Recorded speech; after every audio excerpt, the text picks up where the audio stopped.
roll call, I guess. We'll call the meeting to order.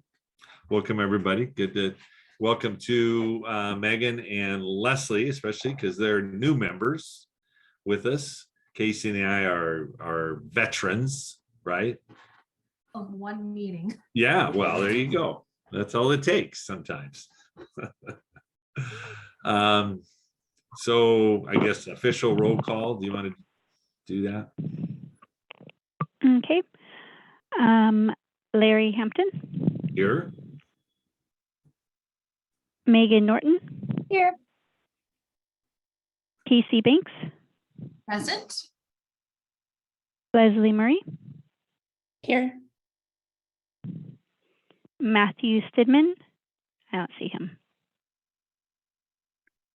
And Melissa Daly is absent.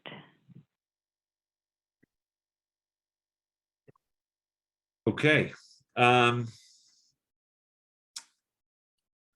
of the minutes. Again, only two of us were here, but you can, I guess the rest of you can decide if you can vote on that or if you can trust or whatever. I'm not sure we can approve them if we don't have all of us. Well, it's one of those situations. If all of the members have read the minutes, they can all participate in approving the minutes. Okay, then. I have a small change, which Okay. is that the attendance was not listed on the minutes, but I know I was there.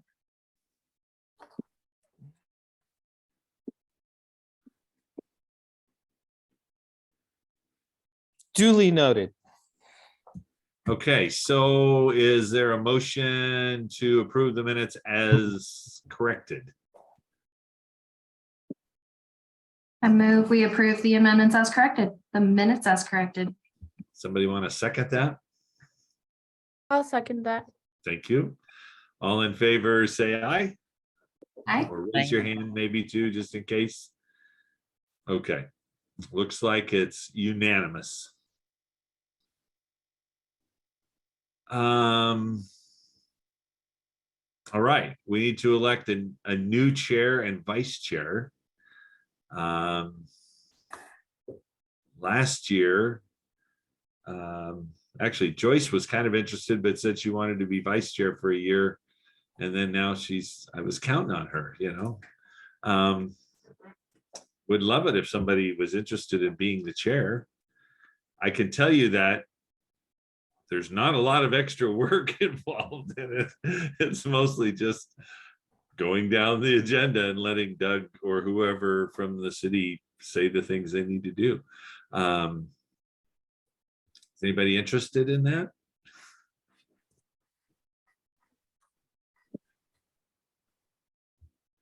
I mean, I would nominate Casey, but I don't want to, put anybody on the spot or anything. Mm-hmm.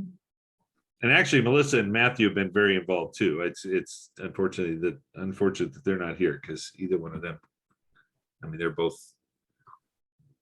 been very involved members as well. So,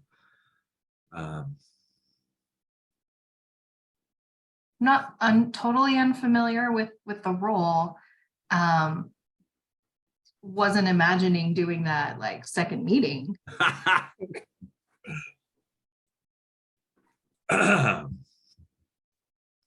well, Are you not allowed to carry on, Larry? I carry on all the time.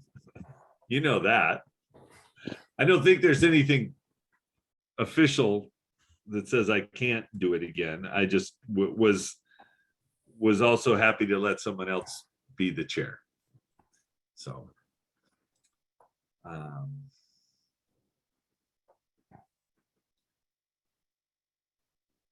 somebody want to make a motion for somebody or something?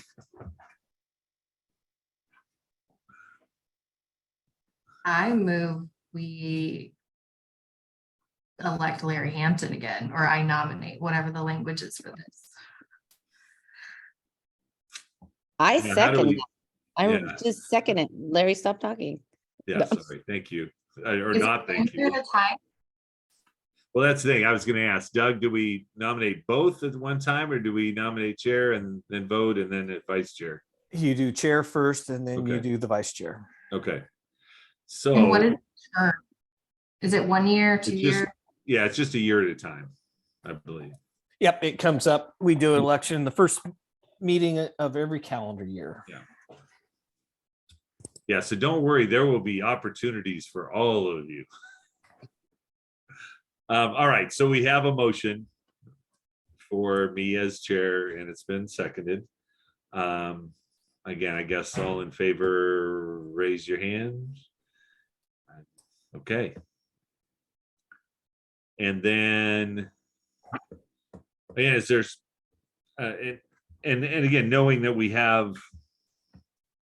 a couple other members too, but I always hate to, even though it's fun to joke about, voting people in while they're not there, but I kind of hate to do that.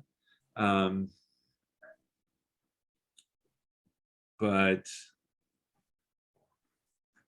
I mean, Casey, would you be interested in being the vice chair? Again, that's just, if I'm not here, you run the meeting, but again, Doug mostly runs the meeting, so. I am agreeable to that. Okay. And Megan and Leslie, I'm not, discounting the possibility of you serving in this way. Thought you might want to come to, like Casey, at least one meeting first before you had to take on that role, but okay. Because somebody then moved to that we approve Casey as the vice chair. I'll move to approve Casey as the vice chair. Okay, is there a second, Leslie? I will second it. Thank you. All in favor, raise your hand. All right, Doug, we got it. We did it. Oh, all right. Thank you all. Yes. Public comments, is there anybody wanting to give public comment? There's no one in the deal. Okay. All right, moving down.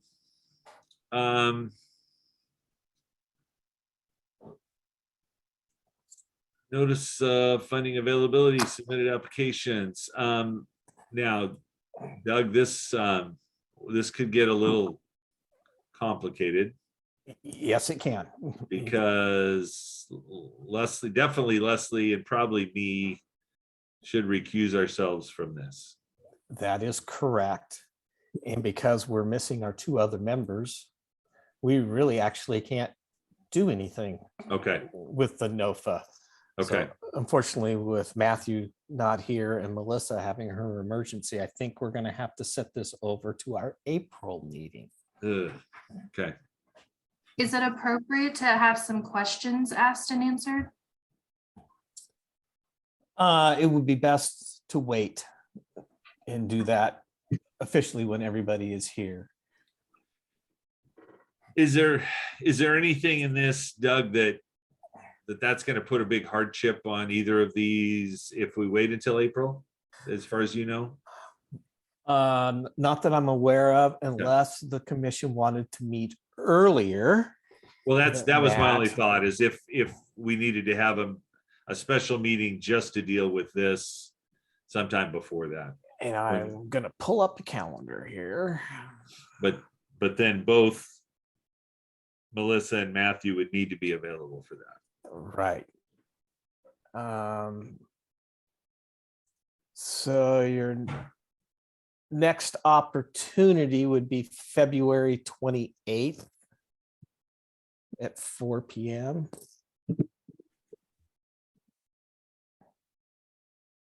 I'm available.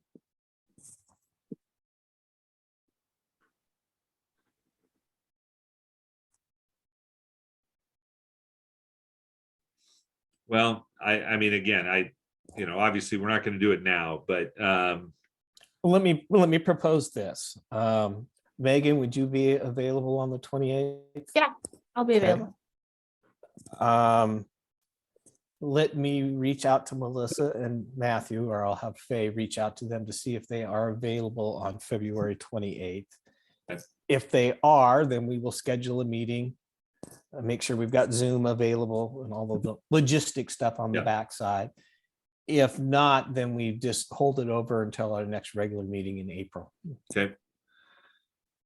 And I'm assuming that if you do have the meeting on February 28th, that probably Leslie and I just wouldn't even attend the meeting at all, since that's the only agenda item. Yes, and that would mean Casey would need to chair the meeting. Right. But in order to do that, we'd have to have all of the other members. Right.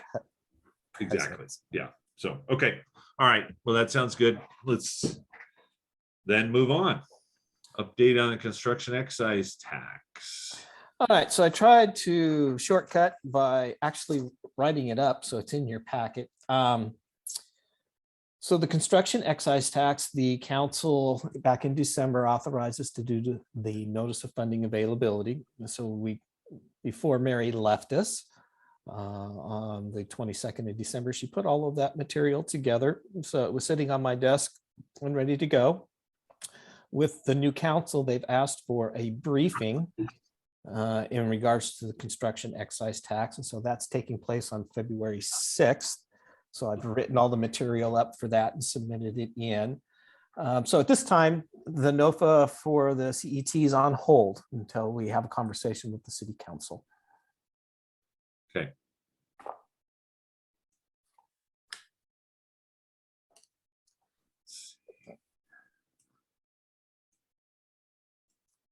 All right. Community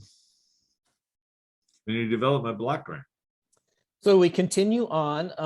Darcy Reynolds has left the housing authority. And so she was doing the grant administration for all of that particular work. So I've been reaching out and having conversations with the housing authority. They have another staff member, Marcella, who's picking that baton up. So far, we've got some projects, around 8 or 9, that I've authorized to have improvements done.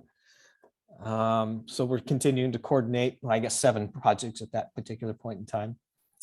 The project needs to be completed in December 20th of 2023. So I've reminded the housing authority that we need to reinvigorate this winter, so that we're reaching out to our long list of potential homeowners and manufactured home parks who are in need of assistance. And so they've guaranteed me that they will be doing that and that we will get all of the funds expended. I did get an email today from Business Oregon, part of the CDBG grant administration program. So I've got to respond to them and give them an update of where we're at, because we haven't not done a draw request for a number of months now on this particular project. So that's kind of where we're at with the CDBG. All right. Any questions? I'm sorry, I don't mean to zoom through. If folks have questions. And again, for those that are new, a lot of what we do is hear reports and, and ask questions and clarify some things. There are some times and situations where we're, there's been a lot of input given and stuff like on some of the construction excise tax issues and the different funding things and all that. So, but then again, a lot of our actual meetings are, like I said, listening to reports and stuff. So don't want to keep anybody from asking questions or getting information they need. So again, feel free to speak up. And if not, I'll just keep kind of running down the agenda. So housing production strategy update. So you all have familiarity with this one as the CAC. So since the last CAC meeting, we've continued to work with Echo Northwest, done some refinements.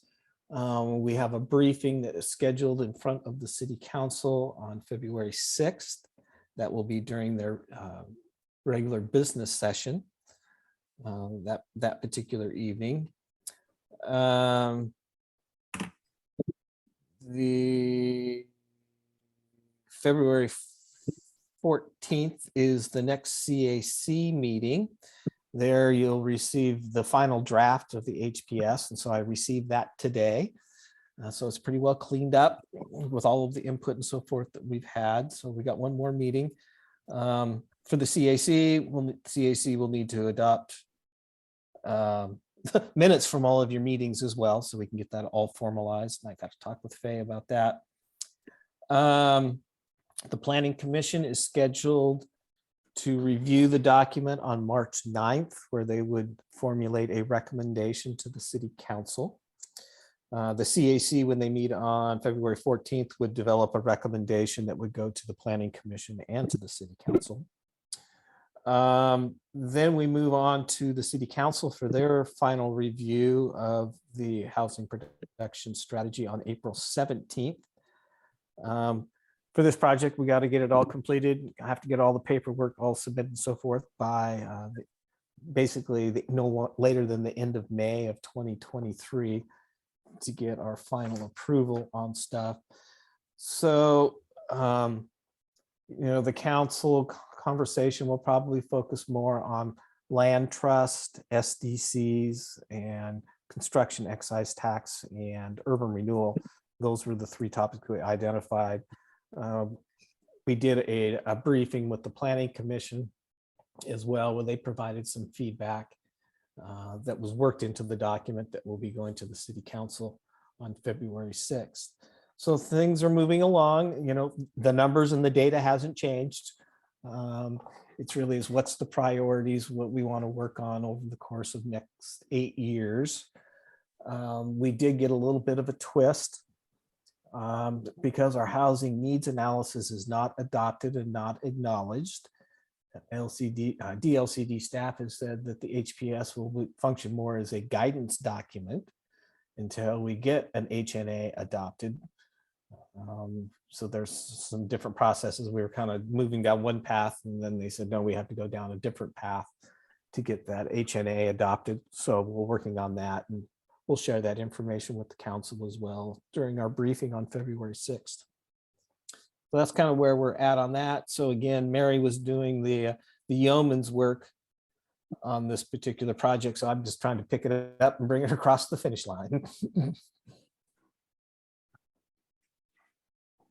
All right, again, any questions or comments or anything here?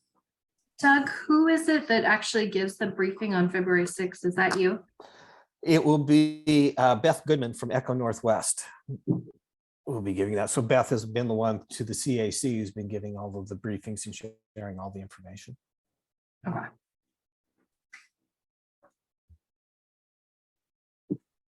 So that's all I have on that one, Mr. Chair. All right. Multifamily code audit. So this one's a little more complex. This is another one. So what I'm looking for in the end is a recommendation from the commission on our code audit. So in the packet, I included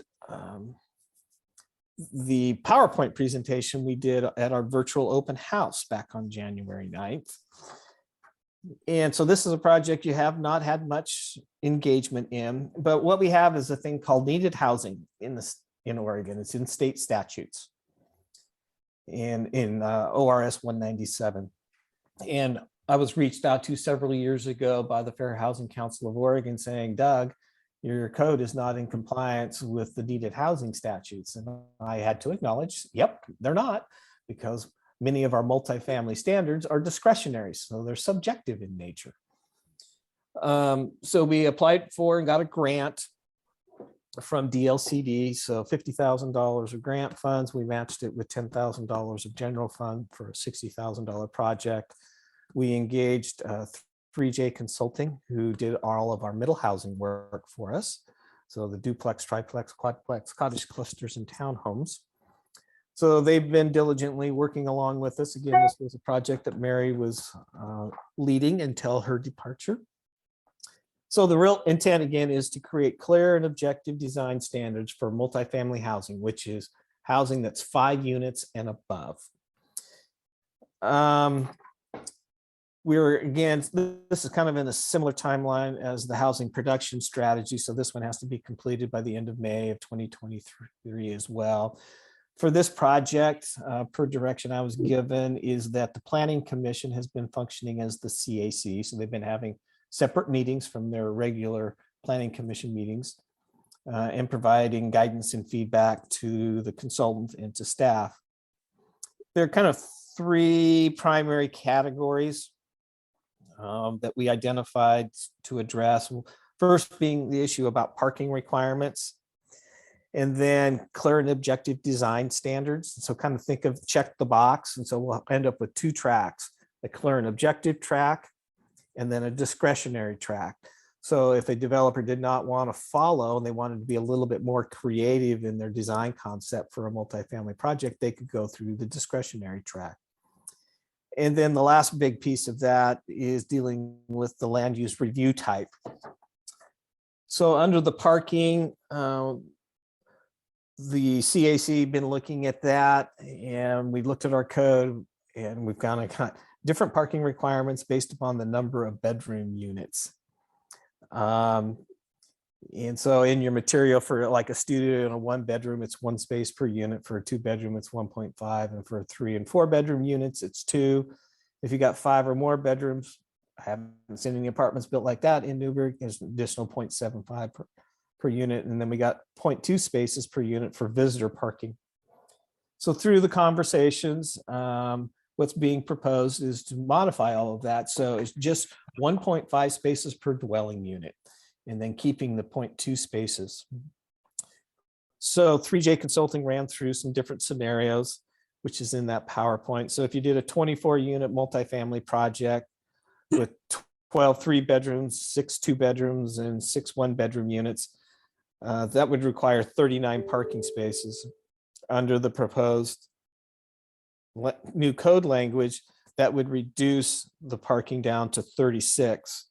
But both of those scenarios would require 5 visitor parking spaces. So part of this is trying to be more efficient with the land supply we've got, not over parking, not paving over society. It's like the old song, paving over the parking lot. Ooh la la la. So we're trying not to do that. We gave another example when we did the open house. Uh-oh, I lost my Zoom. Where did it go?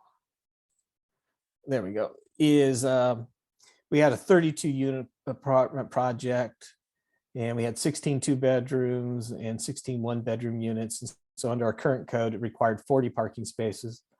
Under the new proposal, it would require 48. So it would add 7 additional visitor spaces. And so it's always an issue about when you have, people always say, well, not everybody who lives in an apartment only has 1 car, they've got 2. We do have some credits that if you have on-street parking, you can get some credits for the on-street parking that's out front. We need places for the visitors to be able to park. In our third scenario that we did, we had a 20 unit project with 10 3 bedrooms and 5 2 bedrooms and 5 1 bedrooms. So under our current code, that would require 33. Under what is being proposed, the new minimum would be 30, and then there would be 4 visitor parking spaces required for that. So it's a little bit different way of looking at how we address the issue of parking. Planning Commission in the past have been very concerned about parking for all different types of development, but where they were currently at in this proposal, acting again as the CAC, was that going down to 1.5 spaces per unit is what they were focusing on. Doug, Yeah. Casey's got a question or. Sure. Is the 1.5 spaces per unit part of the objective only or objective and subjective? Both. It's for both. It's for both. Okay. I was curious, does that apply to like our retirement communities that have like 1 bedroom, like a whole building of 1 bedroom places? That's a good question. So let me go, because we have different parking requirements for different types of uses. So for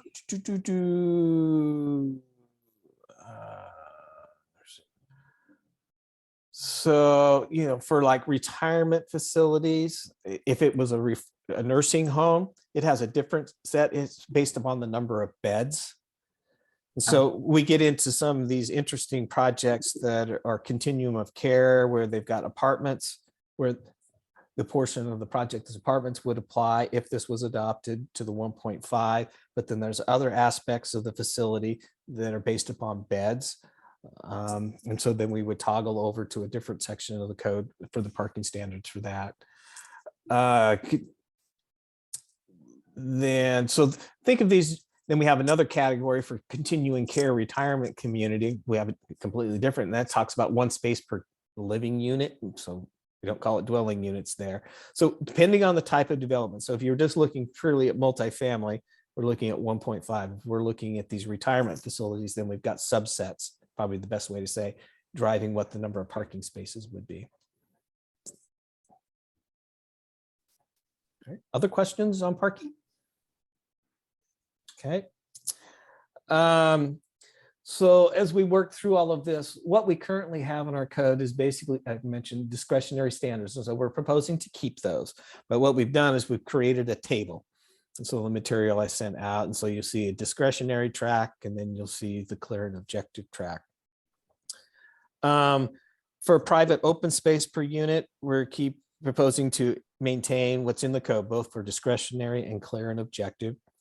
For the shared open space, it's 200 square feet for a 1 or 2 bedroom, and it's 300 square feet. We did propose, and we changed based upon the open house that we had, that you can get a 50% reduction in the shared open space if we're within a quarter of a mile as a walking distance to a public park. First of all, we started off as a radius, and then the question came up from the community, did that make sense? Because you may have a park that may be within a quarter mile, but you got a really roundabout way. You have to walk to be able to get there. So we responded and made some adjustments for that. For vegetation, basically the landscaping portion, we're proposing to keep the same for both the discretionary and the clear and objective.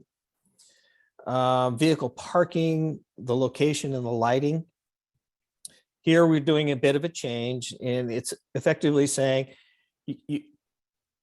is to pull the buildings up towards the street. So not have a parking field, not have a street, a parking field, and then your multifamily units. It's pull the multifamily units up towards the street and then tuck the parking either behind the building or along the side of the building.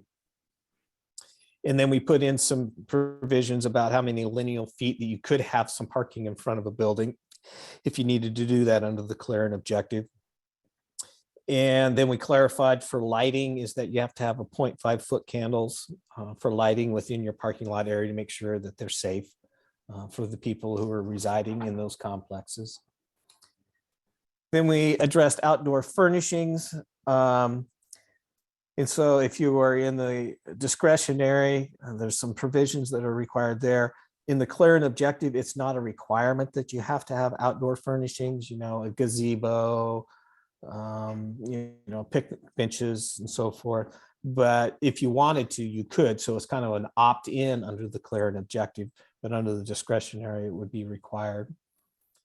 Under the building entrances, we need to emphasize the entrance into those buildings. So again, we didn't want to build barracks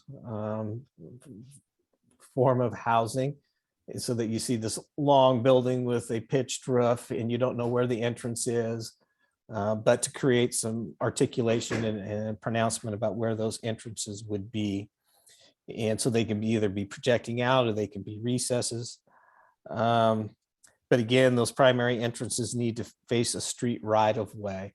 So this is a kind of a way, instead of creating long strings of buildings, is that you start to break the buildings up. And so you may have the parking on the backside, the building facing the street, but then you have openings between building pods that allows you to walk around to get to the front, to get into the entrance of the building itself. Then building facade. Minimum 25% of the street facing has to be windows or doors with windows. We talked about having a distinction between the base of the building and upper floors of the building. Again, to provide some variety of materials, relief, color, and so forth. We have proposing limitations on blank walls, so up to 750 square feet facing a street, and then it's got to be broken up. And then we talked about garages and so forth. We really don't want garages between the buildings and the street as well, but you could have garages in the interior where you have your parking fields, or it could be carports. But for garages, if you do have them, it's sure that the palette of paint colors and so forth matches the primary building or buildings on the site. There was a list of building materials that we identified we thought was not really conducive. And that's, vinyl PVC siding, T111, exterior insulation finishing, which is often called EFIS material, corrugated metal, just plain old concrete or concrete block. So you got to have the texture, split face and so forth, and then spandrel glass or press board. So there's certain materials. If you wanted to build a project like that, then you would have to move over to the discretionary side. But under the clear and objective, we proposing that those types of materials are not allowed. And then we actually have some design guidelines that have been on the books for years and years. And so we pulled those out. And so to try to design multifamily buildings so that they're playing off, they don't have to replicate, but playing off the theme of Queen Anne, Dutch colonial and colonial revival or bungalow type of designs. So that would kind of fit into the architecture historically that has been in Newberg. Carports and garages, I mentioned this a little bit. But yeah, go ahead, Casey. Yeah, when you say that those styles are not required but encouraged, is that just encouraged, or is there actually some kind of incentive in some way? There's not incentives unless there was some public funding.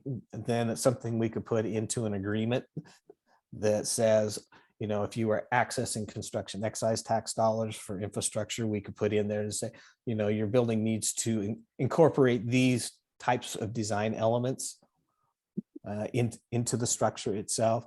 If there was no public dollars into it, it would just be an encouragement to say, here's our design guidelines. They're posted up on the website. You can take a look. There's a whole lot of history there about the designs of structures in Newberg over the decades. Because I was then just curious, because I'm not an architect person at all, like whose job is it to figure out, oh yes, this building is in fact Queen Anne, that kind of thing. We have books for the architectural style. So we'll work with the architects and say, here's what we would encourage you to do. If you had those tall, flat roofed buildings, I just came back from Phoenix, so what's got a pitched roof around there? Everything's just tall and flat. Well, it probably really doesn't fit into the architectural style here in Newberg in the Pacific Northwest. So one of the projects, as an example, is down off of River Street. The flats at Rogers Landing is a very more modernistic looking architectural style. And again, the design guidelines are not hard and fast. They're not written into code. They're just encouraged. But we have gotten feedback about, well, maybe that project just really didn't fit into the architectural style of Newberg or that particular neighborhood area, whereas the Queen Anne and the bungalow and so forth does. But again, styles change. We've moved from stuff that was built in the late 1800s up to the 1950s, and then we moved into tract housing post World War II. That's had one style, and then where we're at today, we see a lot of different styles: skinny homes, tall homes, big homes with lots of articulation and so forth in them. So carports and garages got to be on the side or behind the primary structure. Front porches or patios are required for at least one of the main entry areas. Roofs need to be sloped, so this is kind of ensuring that we don't get flat roofed buildings. But if you do have a roof, it's got to be a 312 pitch or steeper. We're not getting into the type of roofing material, is it composition 3-tab architectural, or it could be metal, could be shake roof. It's just lots of different options that are out there. The last part of this is really getting into the land use review types. So currently, so let me back up. So we have kind of 3 levels of design review: type 1, 2, and 3. Type 1 is clear and objective standards. It's a director's decision. There's no public input into it. We just look at, does it meet the standards, yes or no? Type 2 and 3, that's where we get into some discretionary. So currently under the type 2, it's a staff decision. There's public notice, public comment. And in our R3 zone, C3, institutional, R2, and RP, currently all of those multifamily projects require a type 2 in those zones. Type 3 to do a multifamily in an R1 requires a conditional use. And so that requires it goes to the planning commission. So that's the current standards we have. What is being discussed and proposed is that if you are doing a multifamily project, you are in R3, which is our high density residential, or C3, which is downtown, or our institutional zone. And if you follow the clear and objective standards, it would be a type 1 review process. That means there's no public notice. Doesn't get posted up on the city's website. It's clear and objective. If you are in the R2 or the residential professional, which is RP, and you use the clear and objective standards, then it would be a type 2 decision.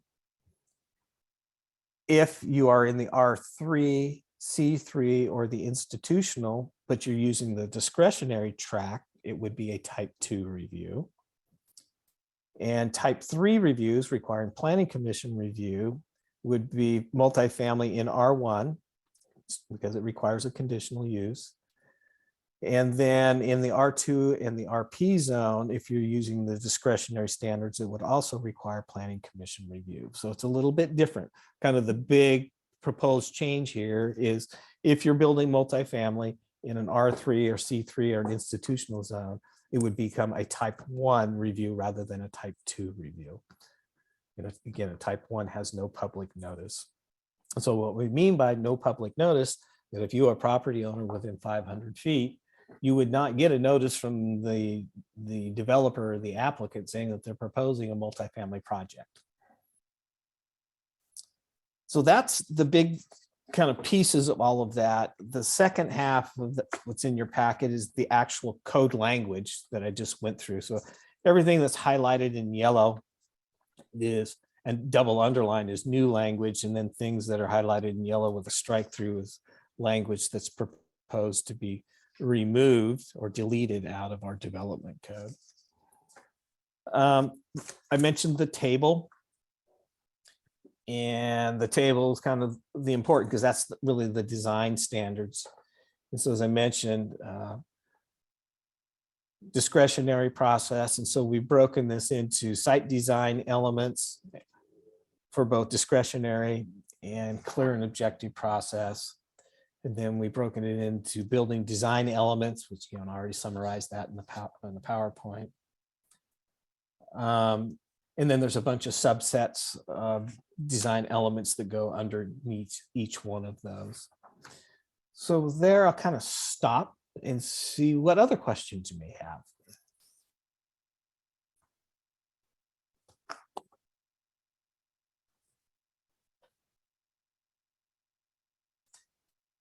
So, oh, go ahead. Go ahead, Larry. I was just Well, I going was to just gonna say, so what do you hope from us? You want us to kind of give an okay, we think this is good to move to the next step? Or questions we have or concerns or? questions, concerns, if you have them. The hope is that the commission could come up with a motion that would recommend that the planning commission and city council approve the multifamily code audit revised code language.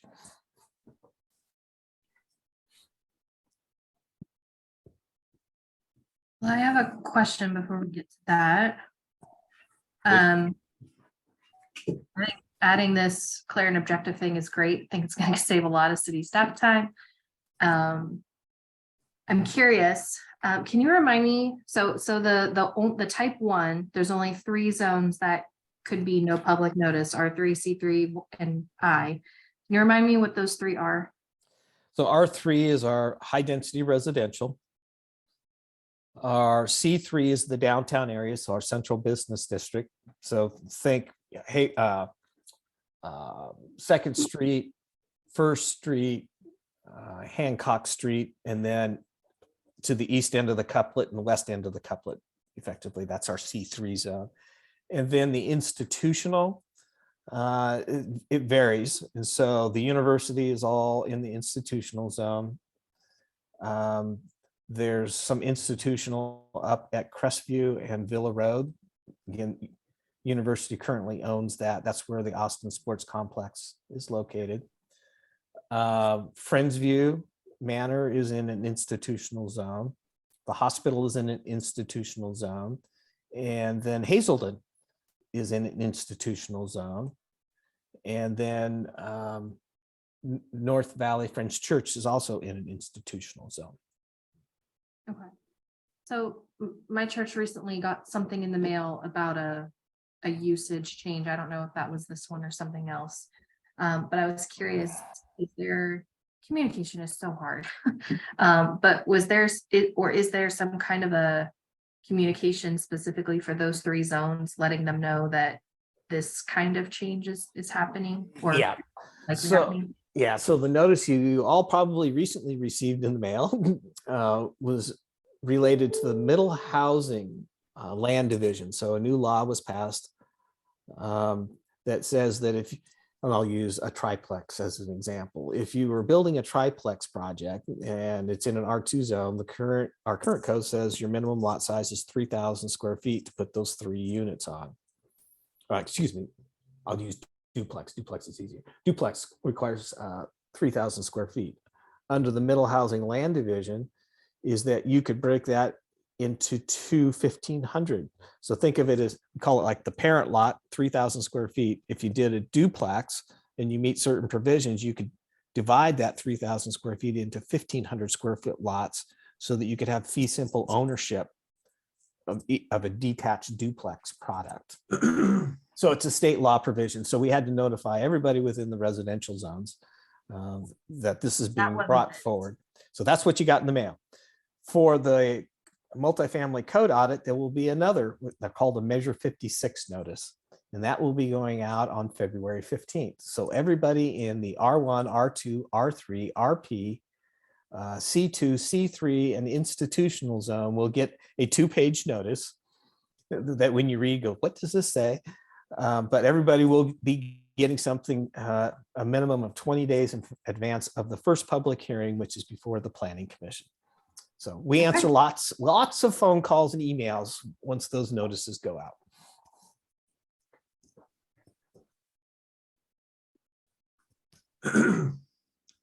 Other questions or concerns or anything? Have you seen enough, heard enough? Do you feel like we can make a recommendation here? And for our newest members, have we done this before? Yes, under different programs. And so when we were dealing with all of the middle housing, the Affordable Housing Commission touched the material and ended up generating a recommendation to the Planning Commission and the City Council. So that's the most recent one, but we've got others that we've done over the years.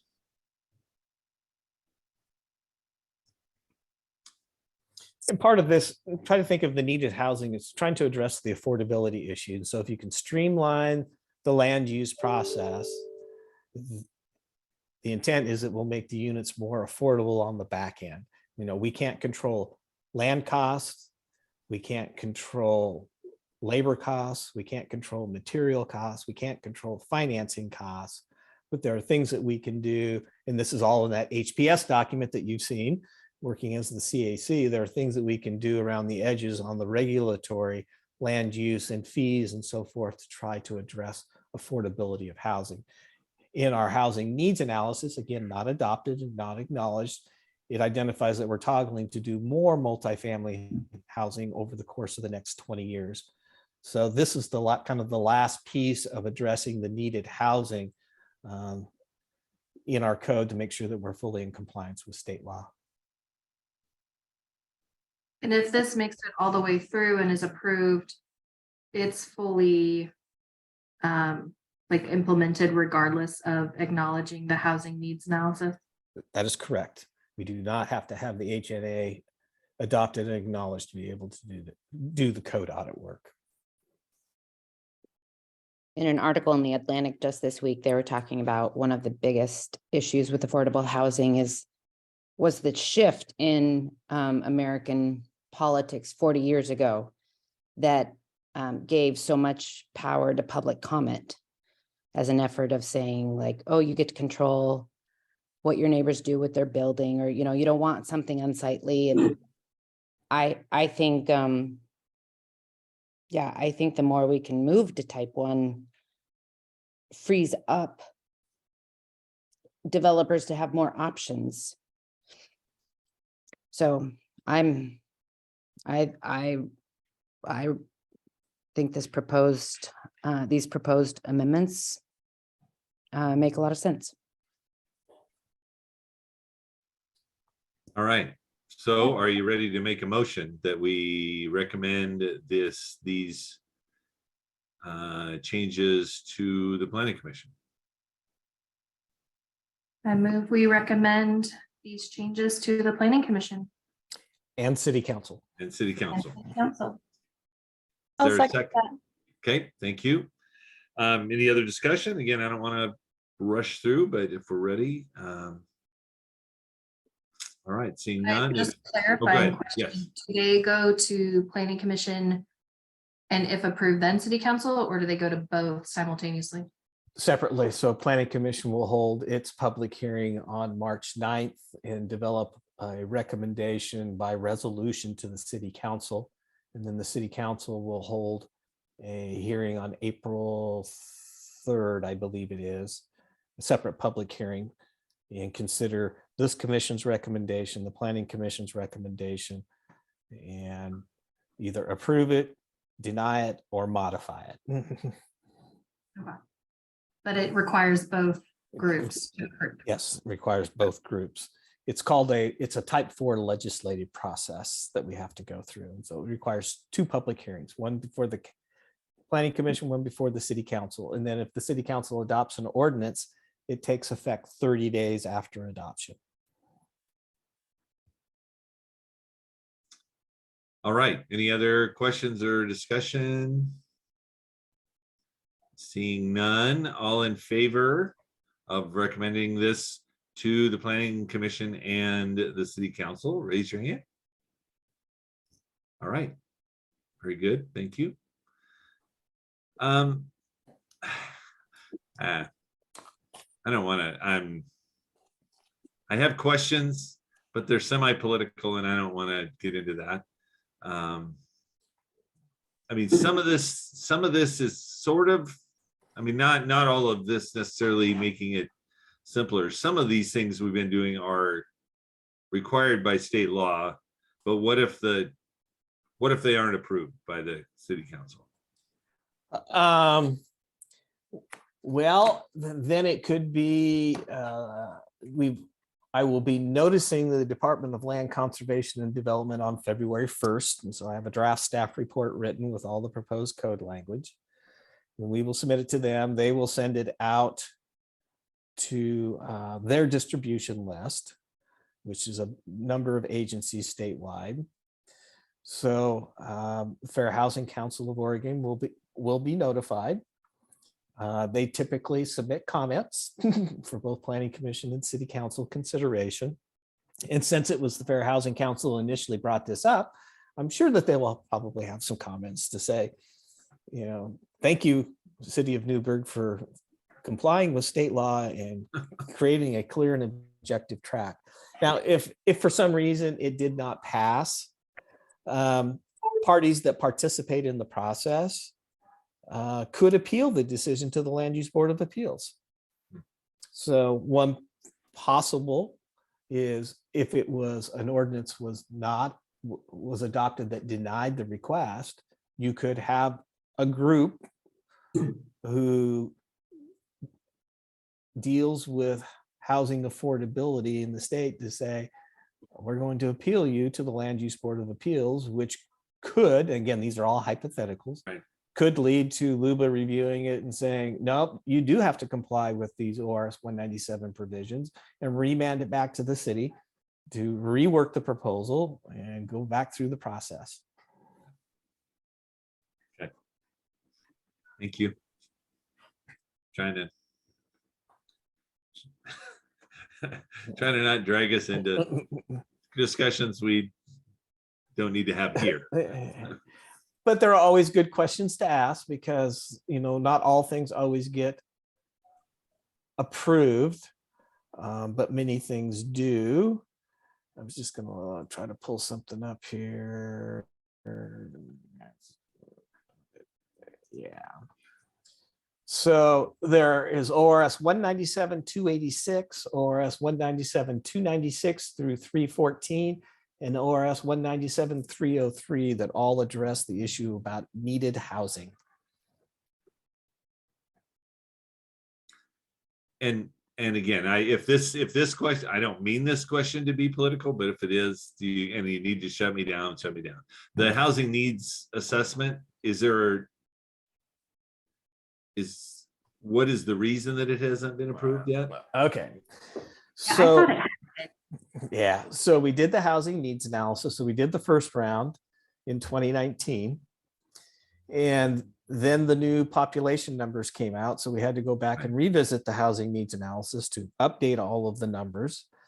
And then there were some questions that were raised about that we did not factor in the middle housing. And so we talked with DLCD and they said you did not, but we had enough public comments that we went back a third time and redid the document to incorporate the middle housing provision, which was between 58 and 59 units difference. And so but that did change your land supply number. And so through the grant that we got to do that particular work, we had to have code adoption ready housing needs analysis. And so we did. Not to say that staff has been languishing, but we got staff changes and so forth. And so it took a little longer to get the proposal put together. We were told that we had to adopt the housing needs analysis by ordinance. We had to approve our economic opportunities analysis by resolution and our public semi-public by resolution. Last fall, I got noticed by DLCD that said, no, you can't just adopt your housing needs analysis. I said, well, that's not what you've been telling me for months and months and months, that you have to put your housing needs analysis into your urban growth boundary expansion process, which means that if you had any objections or concerns by an individual organization about your housing needs analysis, is that you could go through a multi-year long process on your UGB, and then somebody at the end, when you're finally adopting, I'm being very simplified here, you're adopting your HNA, they appeal it to LUBA, and that unravels your entire UGB process. So that's where we're having conversations with the state right now on that. Well, they also toggled and says, no, you also need to adopt your EOA and your public semi-public by ordinance as well. And all three documents need to become part of your comprehensive plan. Well, we already knew the housing needs analysis. So I bundled all this stuff together and sent it off back in August. And it was in October when the state said, the guidance, I'll use that. The guidance that they had been giving shifted in my perception from all of the phone calls and the emails and so forth. So that's how our HNA is kind of gummed up right now. Okay. Thank you. All right. I think that's the end of our agenda, correct? That is the end of your agenda. Our next meeting, next regular meeting for Affordable Housing Commission is April 25th. We, again, will possibly have the or some of you will possibly have the extra meeting on February 28th. And then we also meeting as a CAC for the Housing production strategy on for the that. on the 14th. On the 14th, yes, okay. All right. So I think we are adjourned. All Does that right. sound right? Yep. All right, thanks, everybody. And welcome again to Megan and Leslie. And who knows? You show up next time, you might get to be chairman or something. So, or chairperson. So, all right. Don't run people off. Yeah. No, don't do that. Keep coming back. All right. Thanks, everybody. Thank you. It was nice to meet you all.